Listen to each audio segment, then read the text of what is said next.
আদম আলাইহিস সালাতু ওয়াস সালাম তিনি কোথায় এসেছিলেন? শ্রীলঙ্কা। সেটা কোথায়? ভারতবর্ষে এসেছিলেন। কোথায়? ভারতবর্ষে। তাহলে এই ভারতবর্ষে আমাদের গর্বে থাকার দরকার। এই ভারতবর্ষকে আমরা স্বাধীন করেছি, আমরা স্বাধীন করেছি।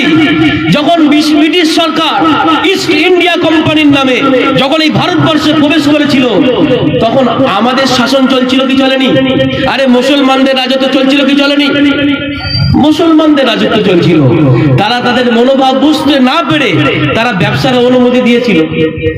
কিন্তু এই ব্রিটিশ যে নেমো হারাম ছিল, এই ভারতবর্ষকে কব্জা করার উদ্দেশ্যে, লুণ্ঠন করার উদ্দেশ্যে যে ভারতবর্ষে তারা প্রবেশ করেছিল, এটা জানতো না।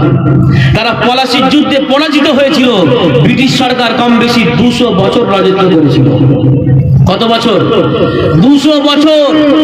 যখন আলেম ওলামাদেরকে কতল করতে শুরু করে দিল, তখন ওলামায়ে হাক্কিনীরা শাহ আব্দুল আজিজ মুহাদ্দিস দেহলভী রাহমাতুল্লাহ আলাইহি উচ্চ কণ্ঠে জিহাদের ফতোয়া দিলেন যে আজকে আমরা এই দেশে পরাধীন হলাম, পরাধীনতার বিরুদ্ধে দেশ স্বাধীনের উদ্দেশ্যে আজকে জিহাদ করা ফরজ হয়ে গেছে। কে ফতোয়া দিয়েছিল সর্বপ্রথম? কে? সেটা কেউ নয়, সেটা হলো আমাদের মুসলমানদের ধর্মের একজন মুফতি এবং আলেমের দিন। আজকে ইতিহাস তো চেপে দেওয়া হয়েছে, ইতিহাসকে লুকিয়ে দেওয়া হয়েছে।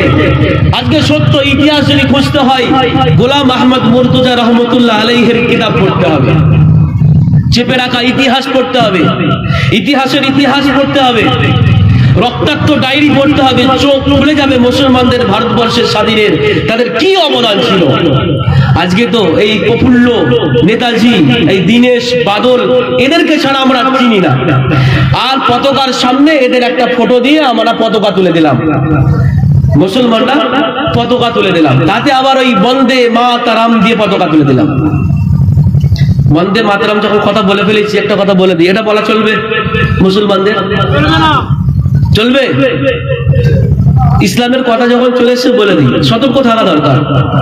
জয় হিন্দ, জয় ভারত বলতে পারেন, ভারতবর্ষ জিন্দাবাদ, স্বাধীনতা দিবস জিন্দাবাদ, 15ই আগস্ট জিন্দাবাদ। যারা দেশ স্বাধীন করেছে তাদের জন্য আমরা সকলে খুশি, আনন্দ, সাধুবাদ জানাই, অনেক নারা আছে।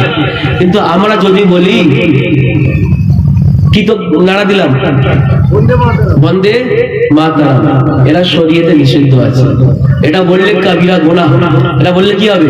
কাবিরা গুনাহ হবে। এটা জেনে রাখা দরকার মুসলমানদেরকে। তো যেটা বলছিলাম